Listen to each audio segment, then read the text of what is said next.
तेरी स्तुति मैं करूं, आराधना करूं दिल से, दिल से। तेरी स्तुति मैं करूं, आराधना करूं दिल से, दिल से। मेरी सांसों में तेरा नाम रहे, मेरी सांसों में तेरा नाम रहे। है यीशु तू ही तू,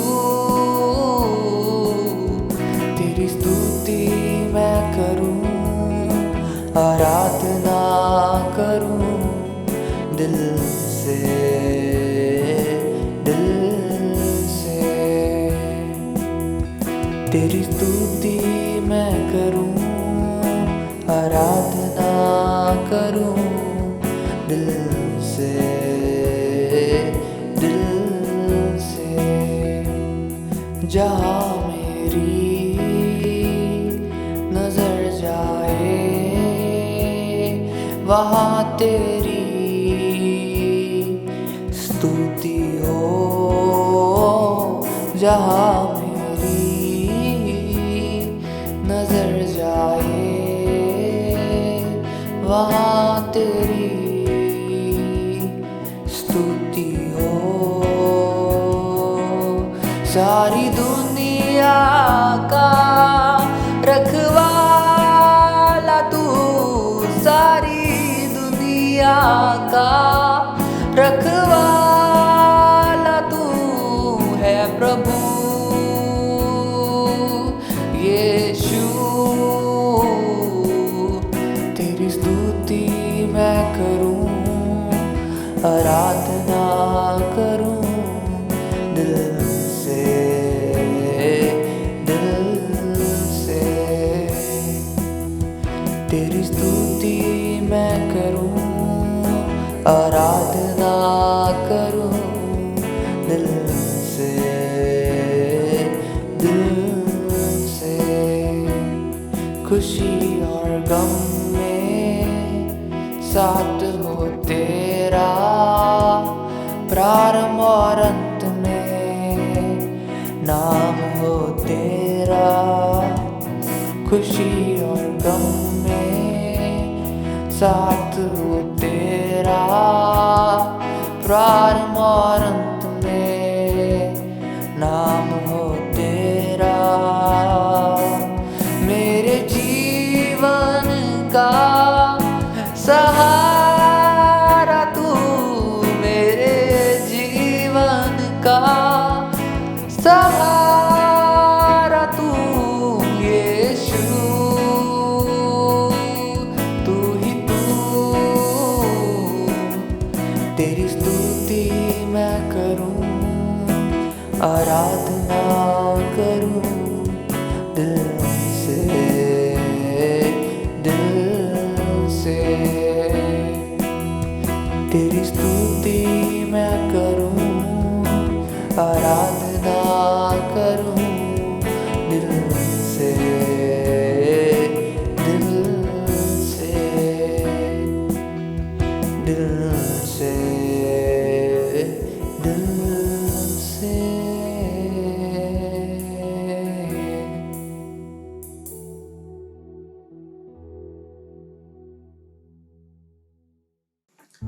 प्रेज़ द लॉर्ड। एक बार फिर से परमेश्वर का धन्यवाद हो कि एक हफ्ते के पश्चात फिर से हम इस रीति से संगति कर सकते हैं, और परमेश्वर का धन्यवाद हो कि उसने और एक हफ्ते पूरे करने के लिए प्रभु ने अनुग्रह दिया। और आज के इस नए पवित्र आराधना के दिन में मैं आप सबका स्वागत करता हूँ। परमेश्वर आप सबको बहुत ऐसे आशीष दे। और आज सुबह के समय में हम परमेश्वर के वचन से पढ़ेंगे और कुछ एक बातों को देखेंगे। आज सुबह के समय में मैं आपको प्रोत्साहित करता हूं कि आप इन वचनों को नोट करें और ध्यान से देखें, और बार बार इस ऑनलाइन सर्विस को देख सकते हैं और रेफरेंसेस लिख सकते हैं। और उसके बाद पूरे हफ्ते भर आप अपने घरों में इन वचनों को खोल के बार बार पढ़कर आप अध्ययन कर सकते हैं। आज सुबह के समय में पिछले हफ्ते प्रभु ने मुझे एक वचन डाला मेरे हृदय में, और वो वचन मैं आज आप लोगों के साथ बांटना चाहता हूँ। परमेश्वर की स्तुति हो कि आज जो हमारे प्रचार का शीर्षक है the Abraham seed, the Abraham seed, Ibrahim के संतान या इब्राहिम के वंश या इब्राहिम के बीज।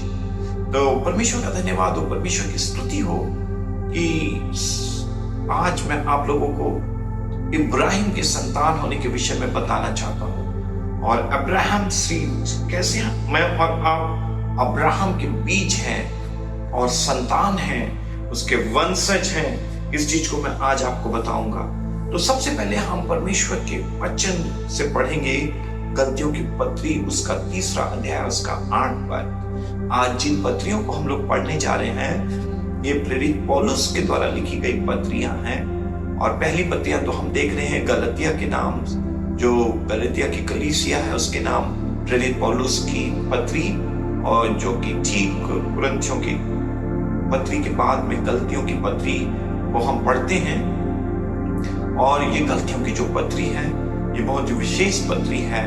और किस रीति से पहली मिशनरी यात्रा में प्रेरित पौलुस जाकर विभिन्न स्थानों में आइकोनिया, दिरबे, लिस्त्रा, गलातिया, वो सारे क्षेत्र में वो सुसमाचार सुनाकर कलीसियाओं की स्थापना किया था।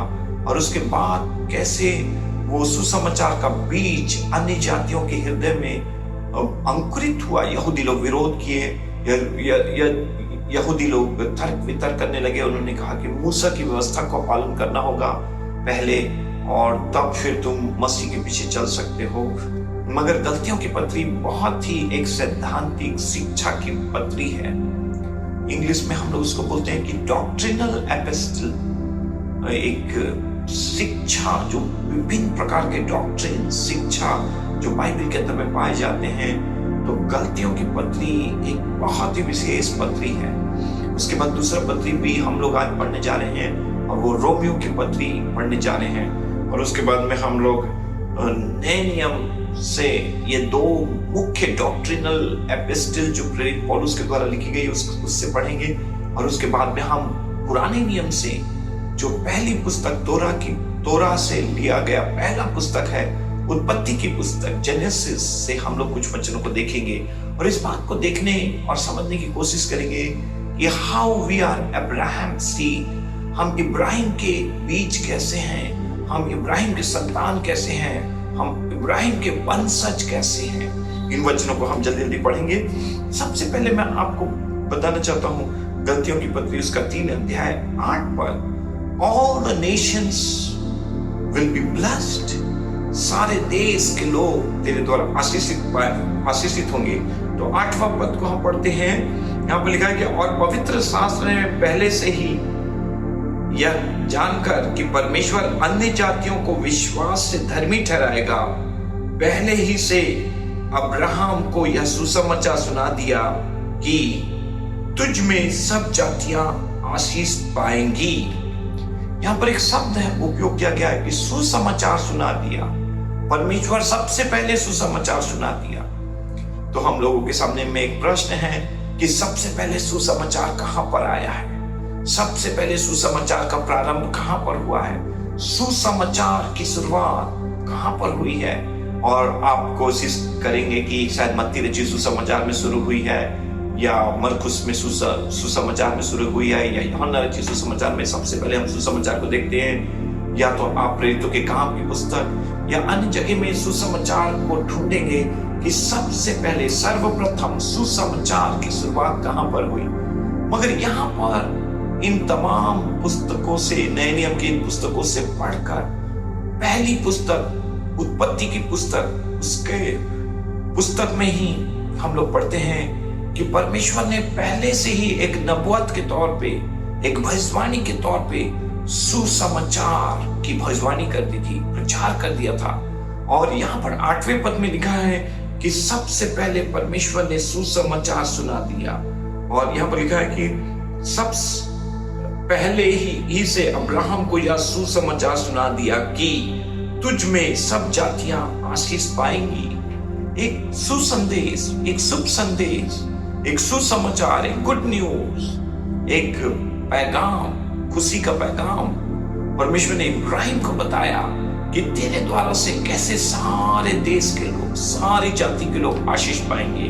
तो आज हमारे प्रचार का शीर्षक है द अब्राहम सीड, इब्राहिम की संतान, इब्राहिम के बीज।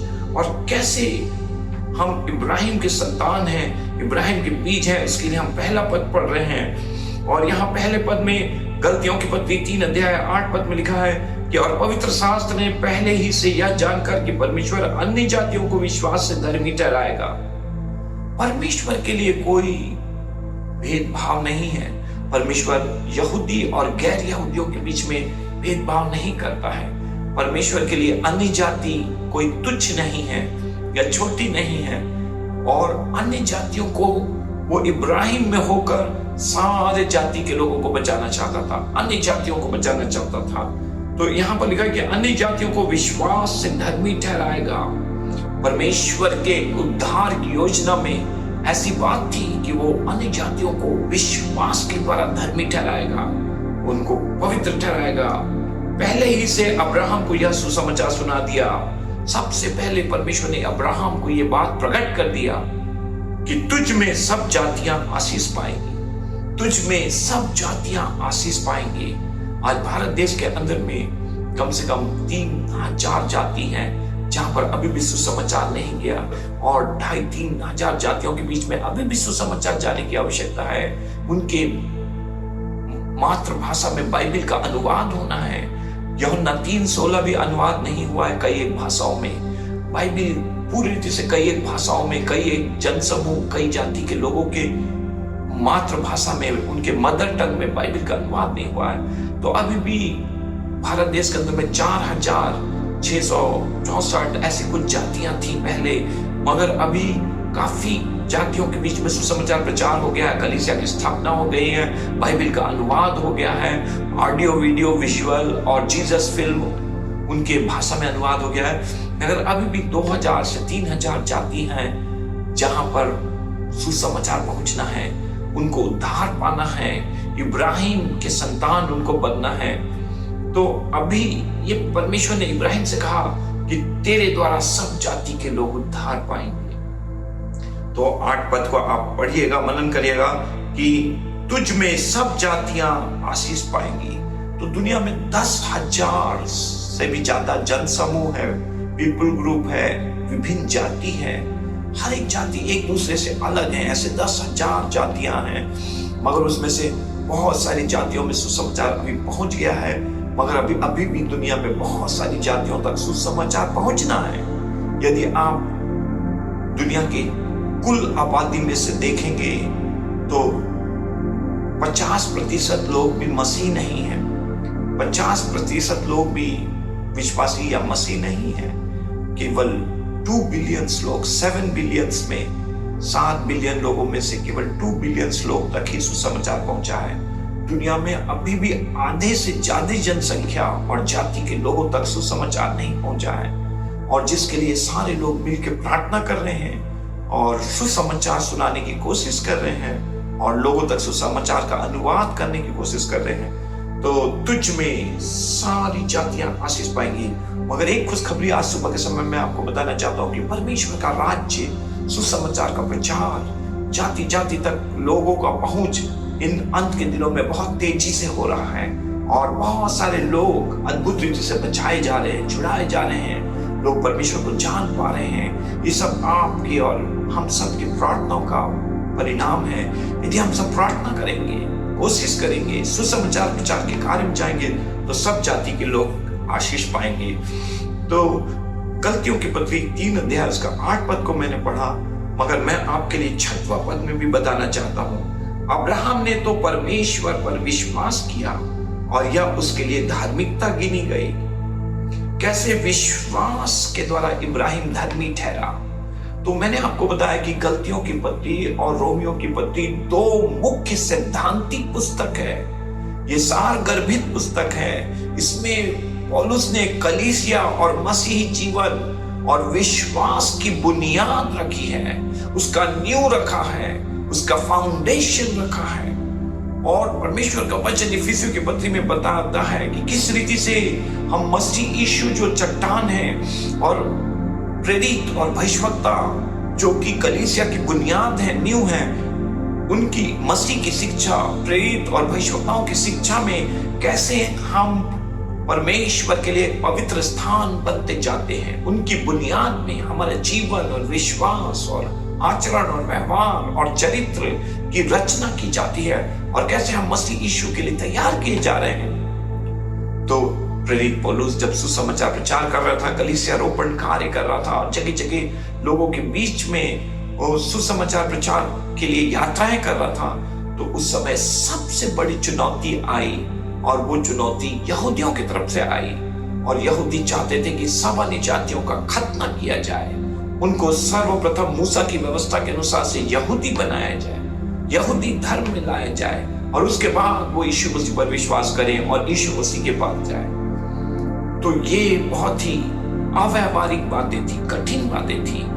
तो यहूदी धर्म के अंदर में हम इस बात को देखते हैं कि मूसा के नियमों को, आज्ञाओं को, कई चीजों को एक मनुष्यवी तौर पर वो आज्ञाओं को पालन करके अपने आप को सच्चे, खरे और धर्मी बनाने का प्रयास करते हैं।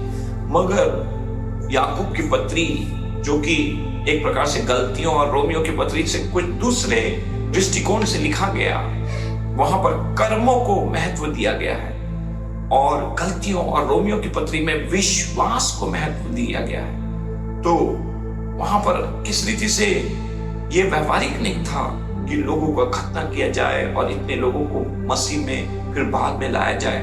और इसलिए एक बड़ा तनाव था, और वो तनाव था कि क्या एक व्यक्ति विश्वास से ही धर्मी ठहरता है कि वो व्यवस्था के पालन करने के द्वारा या उसके कर्मों के द्वारा, उसकी आज्ञाओं का पालन करने के द्वारा धर्मी ठहरता है। और इसलिए याकूब, यहां तक कि याकूब भी अपनी पत्री में ये इस बात को कहता है कि यदि कोई व्यक्ति सब आज्ञा का पालन करे और एक आज्ञा, एक व्यवस्था का पालन करने में चूक जाए, तो उसके पूरे 9 आज्ञा निरर्थक हो जाएंगे, व्यर्थ हो जाएंगे। इसलिए हम अपने धर्मों से, अपनी धार्मिकता से, यशायाह नबी की पुस्तक में लिखा है, हमारे धार्मिकता के काम फटे चिथड़ों के समान है, फटे मैले चिथड़ों के समान है। Like a filthy rags, our righteousness before God is like a filthy rags। एक फटे पुराने कपड़े चिथड़ों के समान है। इसलिए हम व्यवस्था के द्वारा और व्यवस्था की आज्ञाओं और विधियों के द्वारा धर्मी नहीं ठहर सकते थे। एक समय काल में व्यवस्था दी गई थी ताकि उसके द्वारा लोगों का न्याय हो सके और वो परमेश्वर के मार्ग में चले। मगर यीशु मसीह के आने के बाद में अब प्रेरित पौलुस नए नियम की कलीसिया में, मसीहत में एक नए बुनियाद को रख रहा है और वो कह रहा है कि धर्मों से, कर्मों से, ये सबसे हम लोग धर्मी नहीं ठहरते, बल्कि 6वें पद में लिखा है, अब्राहम ने तो परमेश्वर पर विश्वास किया और यह उसके लिए धार्मिकता गिनी गई। तो विश्वास के द्वारा वो धर्मी ठहरा, विश्वास उसका धार्मिकता ठहरा। मगर अन्य जगह में लोग व्यवस्था के पालन करने, रीति विधि, नियमों और इन आज्ञाओं, कर्मों के ऊपर में जोर देते हैं। तो विश्वास ही के द्वारा वो धर्मी ठहरा। तो 7 पद में क्या लिखा है, अतः यह जान लो कि जो विश्वास करने वाले हैं वे ही अब्राहम की संतान हैं। इसलिए जो विश्वास करते हैं वो ही इब्राहिम के संतान हैं। आज हमारे प्रचार का शीर्षक है द अब्राहम सीड, इब्राहिम की संतान। और ये 7वां पद क्या कह रहा है, ये जान लो कि जो विश्वास करते हैं, जो मसीह यीशु पर विश्वास करते हैं और विश्वास से उसको ग्रहण किए, विश्वास से उसके पीछे चल रहे हैं, जैसे इब्राहिम विश्वासी से परमेश्वर के पीछे निकल गया, उस देश की ओर निकल गया जिसका पता भी उसे नहीं मालूम था और वो नहीं जानता था कि वो कहां जा रहा है, मगर विश्वास से निकल गया था। तो विश्वास ही से हम पर इब्राहिम के संतान और परमेश्वर के संतान होते हैं। आज मेरे प्रचार का एक ही विचार है, एक ही शीर्षक है, एक ही पॉइंट है, एक ही बिंदु है, और वो मैं आपको ये बताना चाहता हूं कि वी आर अब्राहम सीड, हम इब्राहिम के बीज हैं, हम इब्राहिम के संतान हैं, हम मसीह के संतान हैं। और ये सुनने में बहुत सरल और बहुत ही सामान्य और साधारण बात लग रहा है कि we are Abraham seed, the Abraham seed. हम इब्राहिम के बीज है, उसके वंशज हैं, उसकी संतान है। सुनने में बहुत सिंपल लग रहा है और कई बार हम इसको अपने इस रूप में नहीं देखते हैं, मगर आज हम देख रहे हैं कि कैसे जो लोग विश्वास करने वाले हैं, धार्मिकता के काम, कर्म और धर्म के ऊपर में नहीं बल्कि विश्वास करने वाले, वे ही अब्राहम की संतान है। और आज मैं आपको बताना चाहता हूं कि आप अब्राहम के संतान हैं, मैं अब्राहम का संतान हूं। मैं और आप जितने लोग मसीह यीशु पर विश्वास किए, यीशु मसीह को ग्रहण किए हैं, पापों की क्षमा पाए, मन फिरा है, तौबा किए हैं, यीशु के पीछे चलने का निर्णय लिए हैं, वे ही अब्राहम के संतान हैं।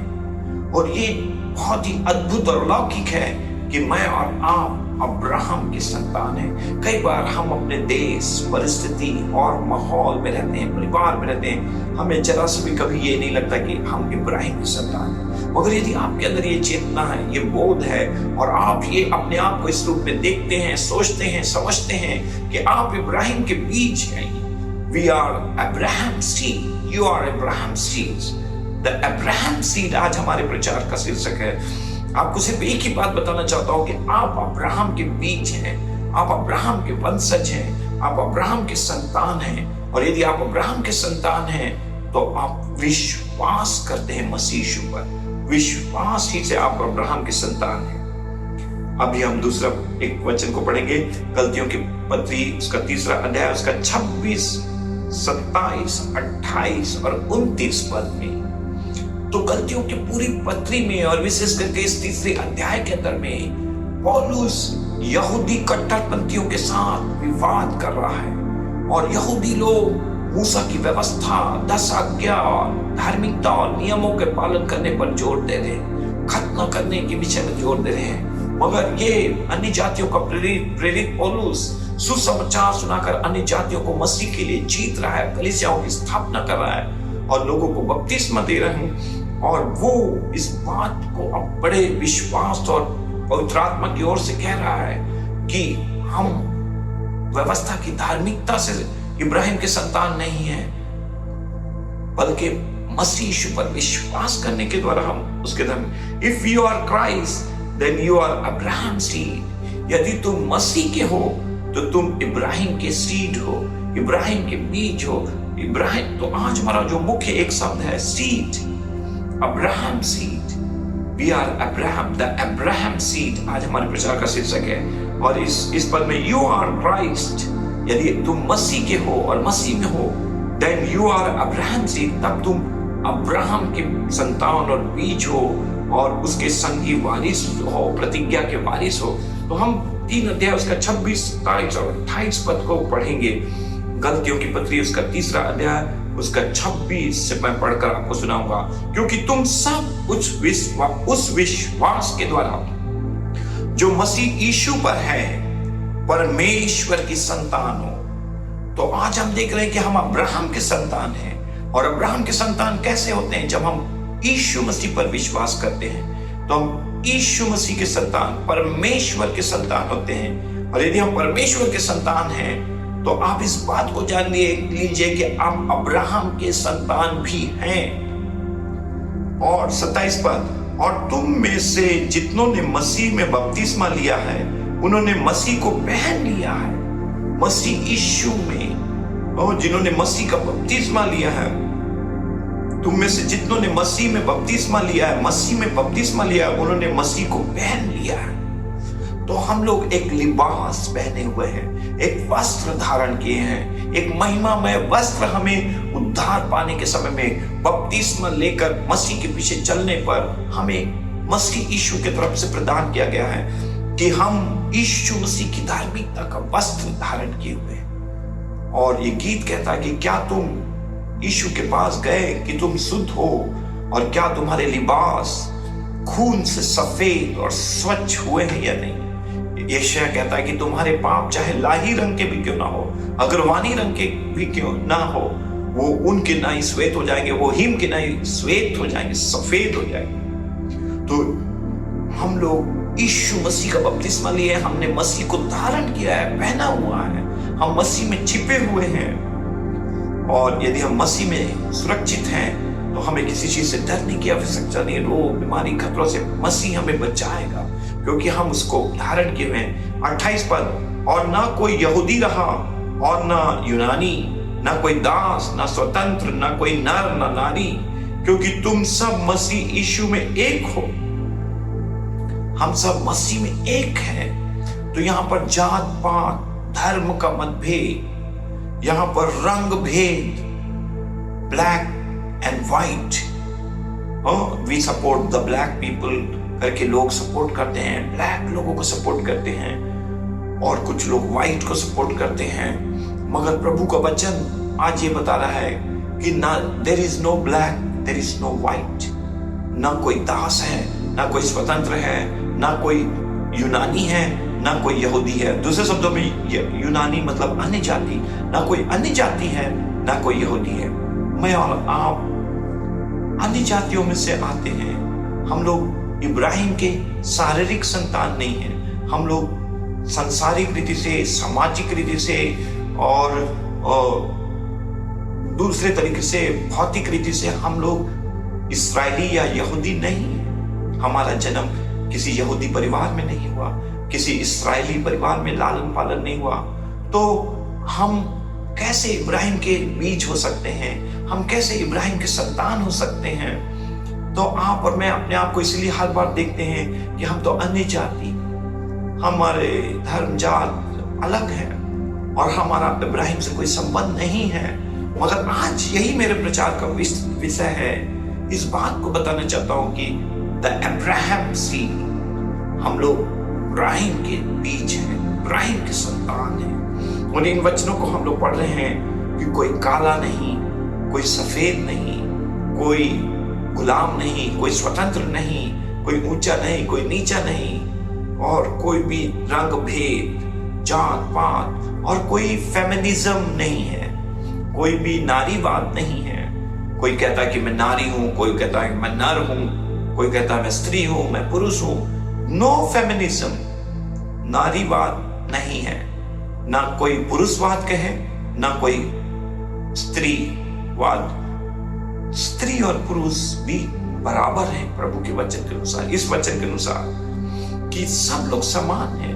हालांकि संसार, समाज में पाप, अंधकार की शक्ति, क्योंकि ये संसार का सरदार या मुखिया शैतान है, और पाप, अपराध और बुराई के कारण, श्राप के कारण कई तरीके से ऊंच नीच की भावनाएं हैं, हिंसा है, हत्या है, बलात्कार है, कई प्रकार के शोषण है, कई प्रकार का लोगों के साथ शोषण हो रहा है।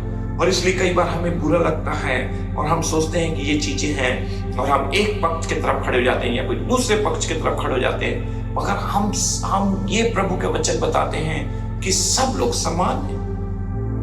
और यदि तुम मसीह के हो तो अब्राहम के वंश और प्रतिज्ञा के अनुसार वारिस भी हो।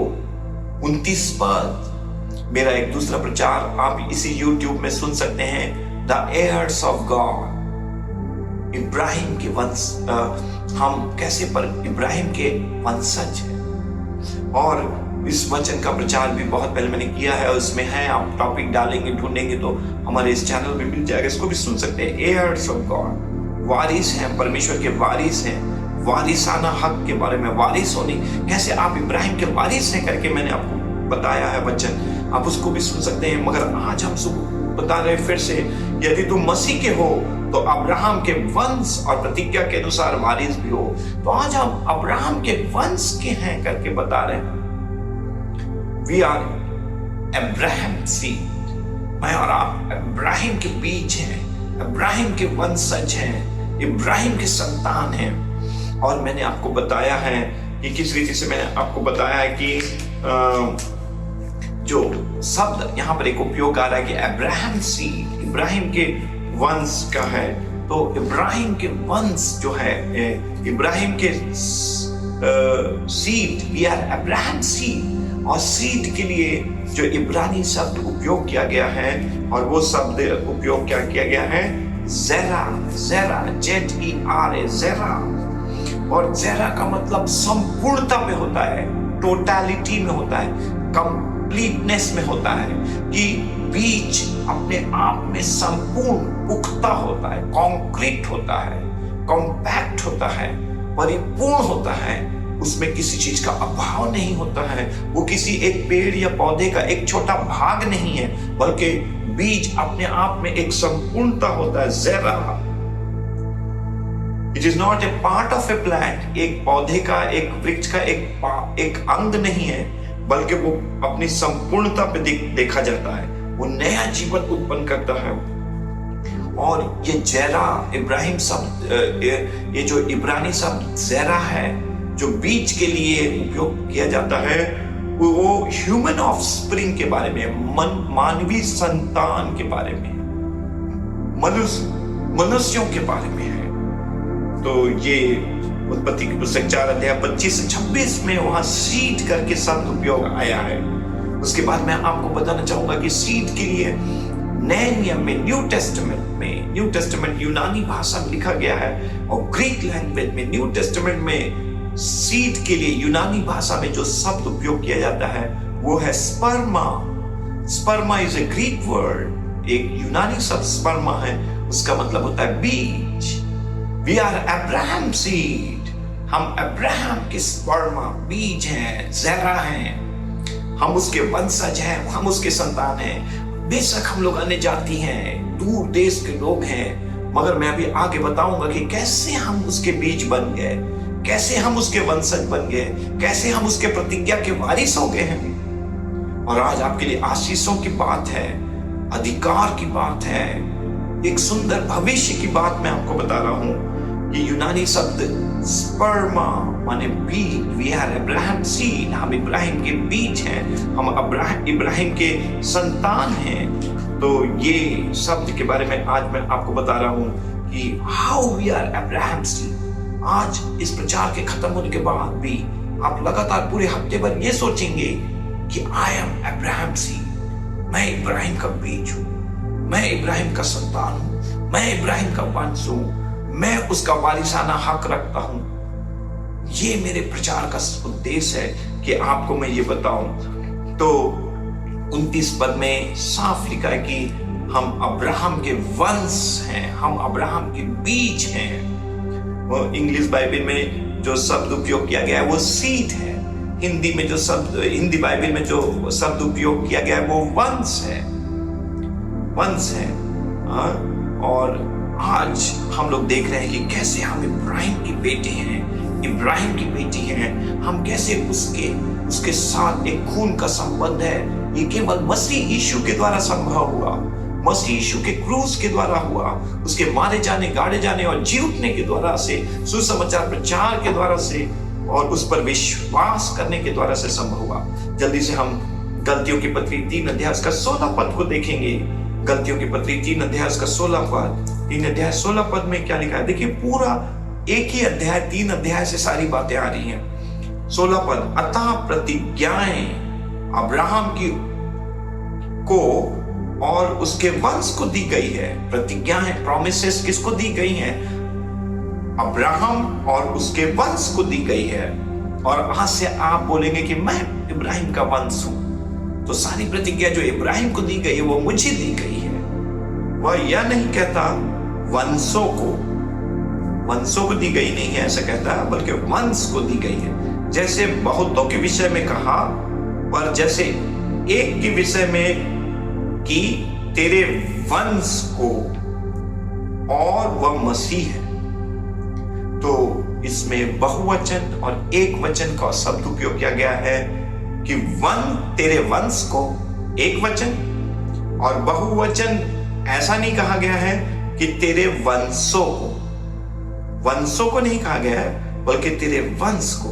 और तेरे वंश मतलब एक वचन है, और वो एक वचन में जो इब्राहिम का वंश है वो मसीह यीशु है। और मसीह यीशु में हम सब विश्वास करने के द्वारा इब्राहिम के बीज, इब्राहिम के संतान बन जाते हैं, उसके प्रतिज्ञा के वारिस बन जाते हैं।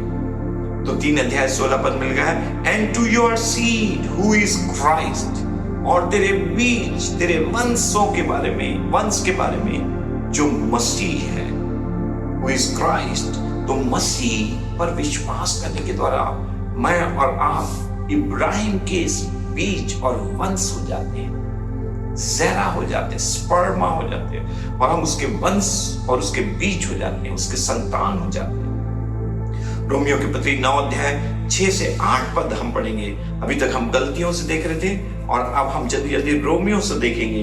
रोमियो की पत्री उसका 9 अध्याय, सबसे पहले हम रोमियो की पत्री 9 अध्याय उसका 6 और से 8 पद को देखेंगे। तो 6 से 8 पद के अंदर में लिखा है, children of the promise are counted as the seed. प्रतिज्ञा के जो संतान हैं वो उसके बीज हैं, उसके वंशज हैं। और हम इसको पढ़ेंगे रोमियो की पत्री 9 अध्याय 6 से 8 पद। प्रेरित पौलुस रोमियो को भी लिखते हुए, रोमियो के विश्वासियों को लिखते हुए, कलीसिया को लिखते हुए 6 से 8 पद में, रोमियो की पत्री उसका 9 अध्याय उसका 6 से 8, परंतु यह नहीं कि परमेश्वर का वचन टल गया, इसलिए कि जो इस्राएल के वंश हैं वे सब इस्राएली नहीं। केवल जो इस्राएल के वंश है, केवल वे ही इस्राएली नहीं है, और न अब्राहम के वंश होने के कारण सब उसकी संतान ठहरे। केवल इब्राहिम के शारीरिक संतान होने के कारण से सब लोग संतान नहीं ठहरते हैं, परंतु लिखा है इसहाक ही से तेरा वंश कहलाएगा, इसहाक से ही तेरा वंश कहलाएगा। अर्थात शरीर की संतान परमेश्वर की संतान नहीं, परंतु प्रतिज्ञा की संतान वंश गिने जाते हैं। आमीन। तो प्रतिज्ञा के संतान वंश गिने जाते हैं। तो बेशक हम शारीरिक रीति से इब्राहिम के संतान नहीं हैं, मगर मसीह यीशु में हमें प्रतिज्ञा मिली है, इब्राहिम की प्रतिज्ञा मिली है, मसीह की प्रतिज्ञा मिली है, और यीशु मसीह पर विश्वास करने के द्वारा हमें प्रतिज्ञा है और हम प्रतिज्ञा के संतान बन गए हैं और प्रतिज्ञा के संतान गिने जाते हैं। इसलिए हम अब्राहम के संतान हैं, प्रतिज्ञा के संतान हैं, प्रतिज्ञा के वंश हैं, परंतु प्रतिज्ञा के संतान वंश गिने जाते हैं। तो किस रीति से हम इब्राहिम के वंशज हो जाते हैं, उसके बीज हो जाते हैं, उसके संतान हो जाते हैं। अभी जल्दी से हम देखेंगे, children of the promise are counted as the seed. प्रतिज्ञा के जो संतान हैं वे उसके इब्राहिम के बीज गिने जाते हैं। आज हमारे प्रचार का शीर्षक है द अब्राहम सीड। और अब्राहम सीड कौन गिने जाते हैं? जो प्रतिज्ञा के संतान है, मसीह यीशु में जो प्रतिज्ञा के संतान है वो इब्राहिम के बीज, इब्राहिम के संतान और उसके वंशज कहलाते हैं। अभी हम लोग पढ़ेंगे उत्पत्ति की पुस्तक उसका 26 अध्याय 3 से 5 पद पढ़ेंगे। जल्दी जल्दी इन वचनों को पढ़कर मैं आपको ये दिखाने का प्रयास कर रहा हूं कि किस रीति से हम लोग इब्राहिम के संतान हैं। 26 अध्याय उसका 3, 4 और 5 पद को देखेंगे। इन your seed all the nations of the earth shall be blessed. तेरे वंशज के द्वारा, तेरे बीच में के द्वारा सारे पृथ्वी के देश देश के लोग आशीष पाएंगे। जल्दी से पढ़ेंगे उत्पत्ति की पुस्तक उसका 26 अध्याय 3 से 5। वो 3 पद में, तू इसी देश में रहे और मैं तेरे संग रहूंगा और तुझे आशीष दूंगा, और ये सब देश मैं तुझको और तेरे वंश को दूंगा, और जो शपथ मैंने तेरे पिता अब्राहम से खाई थी उसे मैं पूरी करूंगा। मैं तेरे वंश को आकाश के तारा गण के समान करूंगा, और मैं तेरे वंश को ये सब देश दूंगा, और पृथ्वी की सारी जातियां तेरे वंश के कारण अपने को धन्य मानेंगी, धन्य मानेंगी। तो उसके बारे में हम लोग पढ़ते हैं कि कैसे धन्य मानेंगी, क्योंकि अब्राहम ने मेरी मानी, और जो मैंने उसे सौंपा था उसको और मेरी आज्ञाओं, विधियों और व्यवस्था का पालन किया है। आमीन। तो कैसे ये वचन हमें बता रहा है कि तेरे वंश के द्वारा, मैं तेरे वंश के द्वारा सारे वंश को ये सब देश दूंगा, और पृथ्वी की सारी जातियां तेरे वंश के कारण अपने को धन्य मानेंगी। आज हम लोग अपने आप को धन्य मानते हैं इब्राहिम के कारण से। उसने प्रभु के विधि, नियम, आज्ञा और व्यवस्था का पालन किया। वो दर्शन की बात को नहीं टाला और वो विश्वास से चल पड़ा, और उसके विश्वास करने के द्वारा परमेश्वर ने उसको धार्मिकता ठहराया, उसको धार्मिकता दी, और वो धर्मी ठहरा और परमेश्वर का मित्र कहलाया। तो कैसे इन your seed all the nation, तेरे वंश के द्वारा, तेरे बीज के द्वारा, तेरे संतानों के द्वारा दुनिया के सारे देश, सारे जाति के लोग आशीषित हों। अभी जल्दी से हम पढ़ेंगे रोमियो की पत्री उसका 4 अध्याय उसका 13 पद को पढ़ेंगे। रोमियो की पत्री उसका 4 अध्याय उसका 13 पद। 4 अध्याय 13 पद में क्या लिखा है? क्योंकि यह प्रतिज्ञा कि वह जगत का वारिस होगा न अब्राहम को न उसके वंश को व्यवस्था के द्वारा दी गई थी, परंतु विश्वास की धार्मिकता के द्वारा मिली। ये प्रतिज्ञा विश्वास की धार्मिकता के द्वारा मिली है। तो ये हमारे लिए मुख्य बात है कि in the world righteousness of faith, विश्वास के द्वारा हम धर्मी ठहरे। विश्वास के द्वारा हमें ये धार्मिकता प्राप्त हुई है इब्राहिम को। और अब हम लोग पढ़ेंगे 4 अध्याय उसका 13 पद को। हमने पढ़ा कैसे हम विश्वास के द्वारा धर्मी ठहरते हैं, और ये धार्मिकता कैसे विश्वास करने वालों को मिली है। और अब हम पढ़ेंगे रोमियो की पत्री उस उत्पत्ति की पुस्तक उसका 12 अध्याय उसका 1 से 3 पद। ये बहुत ही हमारा जाना पहचाना परमेश्वर के वचन का भाग है। उत्पत्ति की पुस्तक उसका 12 अध्याय उसका 1 से 3 पद। कैसे प्रभु ने बात किया और दर्शन दिया और प्रतिज्ञा और वचन दिया। यहोवा ने अब्राहम से कहा, अपने देश, अपने कुटुंबियों और अपने पिता के घर को छोड़कर उस देश में चला जा जो मैं तुझे दिखाऊंगा, और मैं तुझसे एक बड़ी जाति बनाऊंगा और तुझे आशीष दूंगा और तेरा नाम महान करूंगा, और तू आशीष का मूल होगा। जो तुझे आशीर्वाद दे उन्हें मैं आशीष दूंगा, और जो तुझे कोसे उसे मैं श्राप दूंगा, और भूमंडल के सारे कुल तेरे द्वारा आशीष पाएंगे। आमीन। तो उत्पत्ति की पुस्तक 12 अध्याय उसके 1 से 3 पद में कैसे परमेश्वर ने सुसमाचार सुनाया अब्राहम को, और उस सुसमाचार के अंदर में वो बताया कि तेरे द्वारा सारे जाति के लोग, भूमंडल के सारे देश के लोग आशीष पाएंगे। दूसरे शब्दों में उद्धार पाएंगे, छुटकारा पाएंगे, और वो मेरे साथ मेल मिलाप किए जाएंगे। तो इब्राहिम को परमेश्वर ने कैसे चुना और वो प्रतिज्ञा दिया। और आज हम देख रहे हैं कि वी आर अब्राहम सीड। मैं और आप अब्राहम के संतान है, उसके वंशज है, उसके बीज है। तो कैसे ये आशीष अब्राहम से होकर आपको और मुझको मिला है कि ये प्रतिज्ञा के द्वारा आप और मैं लोगों के लिए आशीष का कारण बनेंगे, देश देश के लोगों के लिए आशीष का कारण बनेंगे, और दूसरों लोगों के लिए उद्धार और छुटकारे का काम बनेंगे, और हमारे द्वारा लोग कैसे आत्माएं बचाई जाएंगी, कलीसियाओं की स्थापना होगी, प्रभु का राज्य बढ़ेगा, और पूरे पृथ्वी में, पूरे भूमंडल के लोग और सारे परिवार जो दुनिया में पाए जाते हैं वो आशीष पाएंगे। उत्पत्ति की पुस्तक 28 अध्याय उसका 13 से 14 पद को देखेंगे। उत्पत्ति की पुस्तक उसका 28 अध्याय उसका 13 से 14 जल्दी से देखेंगे। उत्पत्ति की पुस्तक उसका 28 अध्याय उसका 13 से 14 13 और 14। और यहोवा उसके ऊपर खड़ा होकर कहता है, मैं यहोवा तेरे दादा अब्राहम का परमेश्वर और इसहाक का भी परमेश्वर हूं। जिस भूमि पर तू लेटा है उसे मैं तुझको और तेरे वंश को दूंगा, और तेरा वंश भूमि की धूल के किनकों के समान बहुत होगा, और पश्चिम, पूरब, उत्तर, दक्षिण चारों ओर फैल जाएगा, और तेरे वंश के द्वारा पृथ्वी के सारे कुल आशीष पाएंगे। यहाँ पर फिर से हम पढ़ते हैं, and in you and your seed, तेरे और तेरे वंशज के द्वारा, तेरे और तेरे संतानों के द्वारा, the families of the earth shall be blessed, पृथ्वी के सारे घराने, सारे जाति, सारे देश के लोग आशीष पाएंगे। तो कभी कभी आप ये सोच सकते हैं, मैं ऐसा सोचता हूं कि क्या यहूदी लोग दुनिया के चारों कोने में हैं? क्या सब जगह हैं? क्या सब जगह वो लोग पहुंच सकते हैं क्या?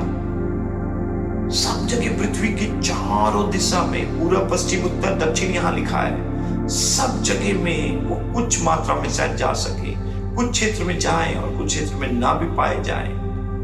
बहुत सारे हमारे क्षेत्र में कोई यहूदी नहीं रहता है। एक बार हमारे किसी एक जगह पे कोई एक यहूदी आया था, तो हम कुछ एक विश्वासी लोग बोलते थे कि वहां पर एक यहूदी है, यहूदी है, और हम लोग उनको देखने मिलने की कोशिश करते थे।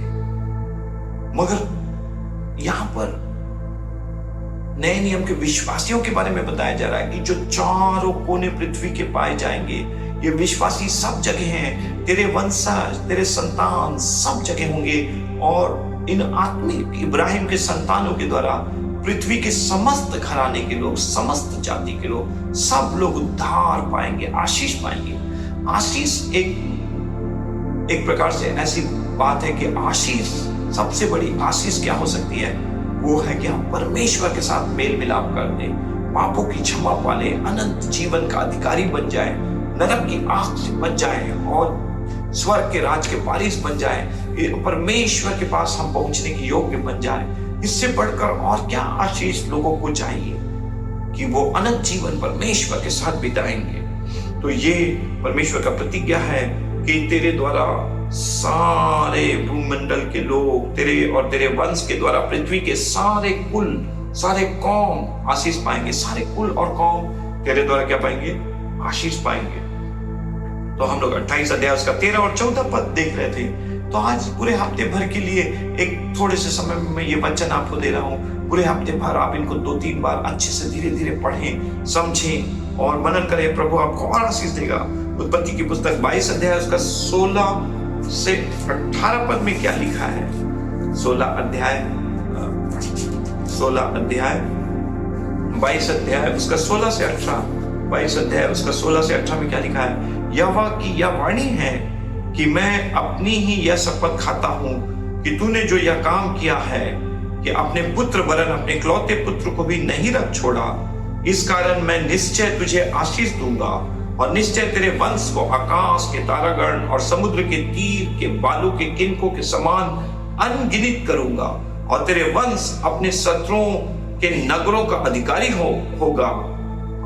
होगा और पृथ्वी की सारी जातियां अपने को तेरे वंश के कारण धन्य मानेगी, क्योंकि तूने मेरी बात मानी है। तो किसने जिसे 18 पद में लिखा हुआ है, in your seed all the nations of the earth shall be blessed because you have obeyed my voice, क्योंकि तूने मेरी वाणी का पालन किया है, मेरे आवाज के आज्ञा का पालन किया है। इसलिए सारे पृथ्वी के लोग, सारे देश देश के लोग, सारे जाति जाति के लोग तेरे वंशज के द्वारा, तेरे बीच के द्वारा, तेरे द्वारा आशीष पाएंगे। और देखिए आज परमेश्वर का सुसमाचार पूरी दुनिया में फैल रहा है। कलीसिया सब जगह पहुंच रही है। शारीरिक यहूदी और इस्राएली लोग सारे पृथ्वी में भले फैले या ना फैले, मगर यीशु मसीह का सुसमाचार, मसीह यीशु का सुसमाचार सारे कोने कोने में फैल रहा है। गीत कहता है कि दुनिया के कोना कोना में गुंज रहा यीशु का नाम। कलवरी की वो धार, वो लहू की धार बह रही है जो पापों को क्षमा करती है। तो किस रीति से जो कोई उस पर विश्वास करते जा रहे हैं वो उद्धार पा रहे हैं, और कैसे इब्राहिम के द्वारा से सारे जाति के लोग, सारे घराने के लोग, सारे पृथ्वी के वंश के लोग उद्धार पा रहे हैं, आशीष पा रहे हैं, और वो इब्राहिम के संतान बन रहे हैं। तो आपके लिए खुशखबरी है कि चाहे आप इब्राहिम के वंश और सारे रीति से संबंध रखते हो या ना हो, उसके खून से जुड़े हुए हैं वो ना हो, यदि आप यीशु के लहू से जुड़ जाएंगे, मसीह पर विश्वास करेंगे, तो आप इब्राहिम के संतान बन जाएंगे और इब्राहिम की सारी प्रतिज्ञा और सारे बातों के हकदार और उसके वारिस बन जाएंगे। तो गलतियों की पत्री उसका 3 अध्याय उसका 7 पद को पढ़ेंगे जो हमने पहले पढ़ रहा है। Who are of faith, the same are the children of Abraham। जो कोई विश्वास से हैं वे ही इब्राहिम के संतान हैं। Only those who are of faith are sons of Abraham। केवल वे जो विश्वास करते, वे लोग, वो लोग जो यीशु मसीह पर विश्वास करते हैं, वे ही अब्राहम के संतान। 3 अध्याय 7 पद में ऐसा साफ रीति से लिखा है कि केवल वे जो विश्वास के करने वाले लोग हैं वे ही 3:7 में, अतः यह जान लो कि जो विश्वास करने वाले हैं वे ही अब्राहम के संतान हैं। तो आज मैं आपको बता रहा हूं द अब्राहम सीड, इब्राहिम के बीज, इब्राहिम की संतान, इब्राहिम के वंशज। और आप और मैं इब्राहिम के वंशज हैं, आप और मैं इब्राहिम के बीज हैं, आप और मैं इब्राहिम के वंशज और उसकी संतान हैं। और उसका सारा प्रतिज्ञा, उसकी सारा अधिकार वो मेरा और आपका है। रोमियो की पत्री 11:7 आपको मैं पढ़ाऊंगा। रोमियो की पत्री 11 उसका 7, रोमियो 17 रोमियो की पत्री उसका 11 उसका 17 जल्दी से हम पढ़ेंगे। 17 में ऐसा लिखा है, पर यदि कुछ डालियां तोड़ दी गई और तू जंगली जैतून होकर उनमें साटा गया और जैतून की जड़ की चिकनाई का भागी हुआ है। आमीन। तो किस रीति से रोम की पत्रियों, रोमी जो पत्री है, रोम की कलीसिया के सदस्यों को, जो अन्य जाति के बहुत सारे लोग उस कलीसिया में थे, पौलुस उनको लिखते हुए कहता है कि किस रीति से तुम एक जंगली दाखलता से थे, तुम जो है आत्मिक दाखलता से, उस पवित्र जैतून से नहीं थे। और फिर भी परमेश्वर ने तुमको क्या किया? तुम उस you were not the partakers of the root and of the fat. हम लोग वाइल्ड ऑलिव थे, जंगली जैतून थे। मगर जो सच्ची दाखलता है उसके भागी नहीं थे। मगर कैसे परमेश्वर ने हम जंगली लोगों को, अन्य जाति लोगों को, पापी लोगों को मसीह यीशु में सुसमाचार के द्वारा, उसके ऊपर विश्वास करने के द्वारा पापों की क्षमा दिया, हमें ग्रहण किया और हमें अपना बेटा और बेटी और संतान बनाया। और कैसे मसीह यीशु पर विश्वास करने के द्वारा हम जो जंगली डालियां थी और तोड़ दिए गए थे, जंगली जैतून होकर फिर से इब्राहिम में साटे गए और जैतून की जड़ की चिकनाई का भागी हुए हैं। और अब हम इब्राहिम में, अब्राहम में साट दिए गए हैं।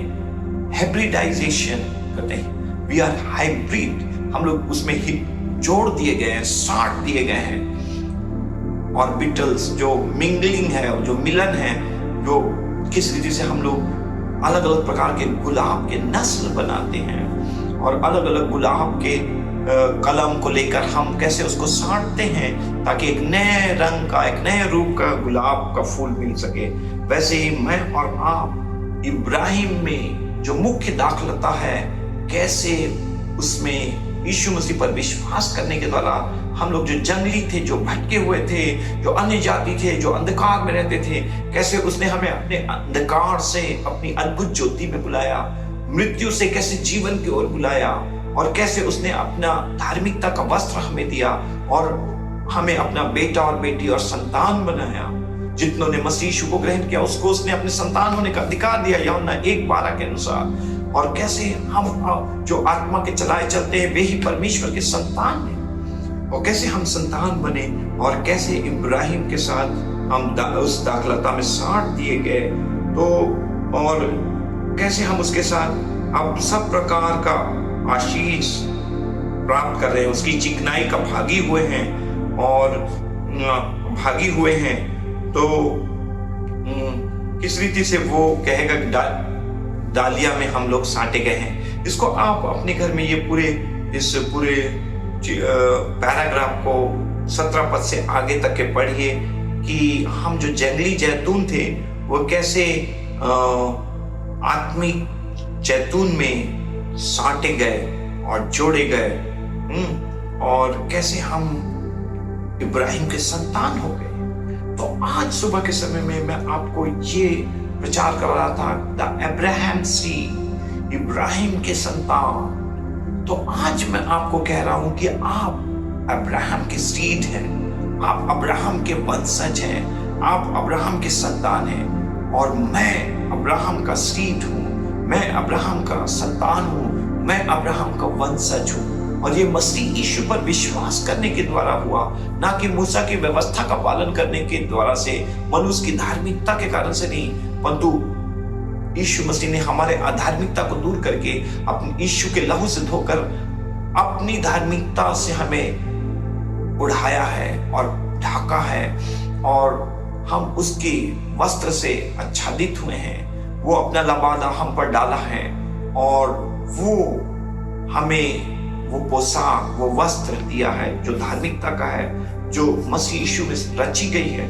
और अब हम इब्राहिम की संतान हैं। तो इब्राहिम के संतान होना आसान बात नहीं, इब्राहिम के बीज होना सरल बात नहीं है, इब्राहिम के वंशज होना कोई सामान्य बात नहीं है, इब्राहिम के संतान होना सरल बात नहीं है। जब आप अपने आप को सोचेंगे कि मैं इब्राहिम का बीज हूं, मैं इब्राहिम का वंशज हूं, इब्राहिम का बेटा हूं, इब्राहिम की बेटी हूं, इब्राहिम के संतान हूं, तो स्वर्ग और पृथ्वी हिल जाएगा, क्योंकि परमेश्वर का मित्र इब्राहिम है और इब्राहिम के कारण से परमेश्वर सबको आशीष देता है। सारी प्रतिज्ञा हाँ और आमीन के साथ आपके जीवन के लिए पूरी होगी और आप शारीरिक रीति से, मानसिक रीति से, आत्मिक रीति से, आर्थिक रीति से इब्राहिम के आशीषों से मालामाल किए जाएंगे, आशीषित किए जाएंगे, संपन्न किए जाएंगे, फलवंत किए जाएंगे, बहुगुणित किए जाएंगे।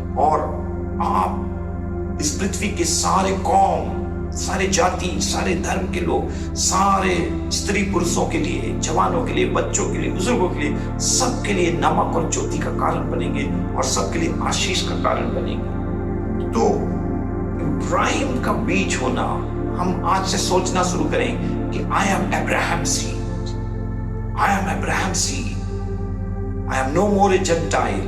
और मैं आगे से कोई अन्य जाति नहीं हूं और मैं जंगली दाखलता नहीं हूं, मैं जंगली जैतून नहीं हूं, बट मैं इब्राहिम का बीज हूं, इब्राहिम का वंश हूं, इब्राहिम के संतान हूं। कभी आप सोच कर देखिए आज के बाद से कि मैं इब्राहिम, हर दिन सुबह शाम दोपहर आप इसको सोचें, चलते फिरते बोलिए, गीत गाइए, oh he is my father Abraham, वो मेरा पिता है और मैं उसका संतान हूं, मैं उसका वंशज हूं। और परमेश्वर ने जितनी वाचा इब्राहिम से बांधी, वो सारे वाचा, सारी आशीष, सारी प्रतिज्ञा का हकदार और उसका वारिस मैं, और सारी आशीष मुझे और मेरे परिवार को और मेरे संतानों को मिलेगी।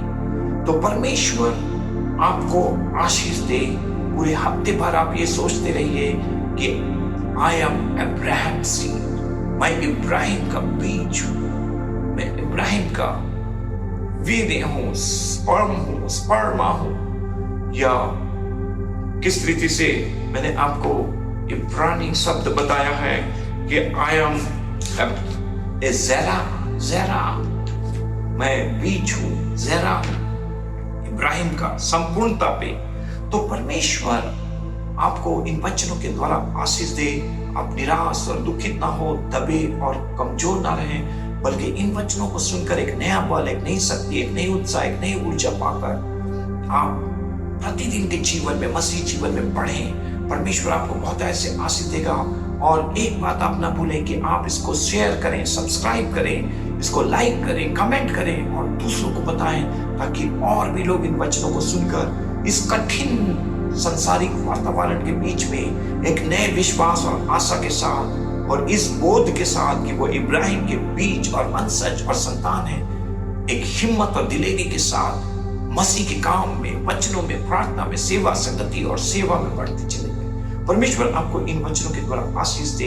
आइए हम प्रार्थना करेंगे। पिता परमेश्वर, प्रभु यीशु के नाम से हम सब अपने आप को आपके हाथों में देते हैं। हर एक स्त्री पुरुषों को, जवानों को, बच्चों को, बुजुर्गों को, हर एक भाई बहनों को तेरे हाथों में सौंपता हूं। आज से सबके अंदर पवित्र आत्मा के द्वारा एक सोच और एक चेतना डाल कि हर व्यक्ति अपने आप को इब्राहिम का बीज के रूप में, जैसा तेरा वचन हमें बताता और कहता है, उसके अनुसार से सब लोग देखें, सोचें और चलें और एक बड़े अधिकार और सामर्थ और अभिषेक में लोग चलने पाए और हर एक अंधकार की शक्ति, दुष्ट के काम मिटा दिए जाए, ढा दिए जाए और पवित्र आत्मा का जय हर एक के जीवन में मिले और चिन्ह, चमत्कार, चंगाई, छुटकारा, अद्भुत बातें हर एक के जीवन में दिन प्रतिदिन मिले, होते चली जाए। और लोग बड़ी गवाही देने पाए, आशीषित हो और दूसरों के लिए आशीष का कारण बने। आत्मा को बचाएं, सुसमाचार का प्रचार करें, नई कलीसिया का रोपण करें और प्रभु के राज्य में सहभागी और सहकर्मी बने। सबको बड़ी बरकत दे। पूरे हफ्ते भर हमारे साथ हो, एक एक पल, एक एक सेकंड हमारे साथ हो। पूरा हफ्ता हमारे लिए आशीष का कारण हो। हम सबको बड़ी बरकत दे। इस वचन के द्वारा हर एक को आशीष दे। ये वचन हर एक दिल में गहरा जड़ पकड़ने पाए, से शैतान चुराने ना पाए। इस पर हम पवित्र आत्मा की मुहर मत कर दे। सबको बड़ी बरकत दे, आनंद से प्रार्थना को यीशु के नाम से मांगते चलो में कीजिए, आमीन। अब हमारे परमेश्वर का प्रेम, प्रभु यीशु मसीह का अनुग्रह, पवित्र आत्मा की संगति और सहभागिता हमें से हर एक के साथ और सभी पवित्र संतों के साथ जो सारे संसार में पाए जाते हैं, प्रभु यीशु के दोबारा आगमन तक बनी रहे, आमीन और आमीन। आप सबको जय मसीह की। God bless you. प्रभु आपको आशीष दे। Thank you so much.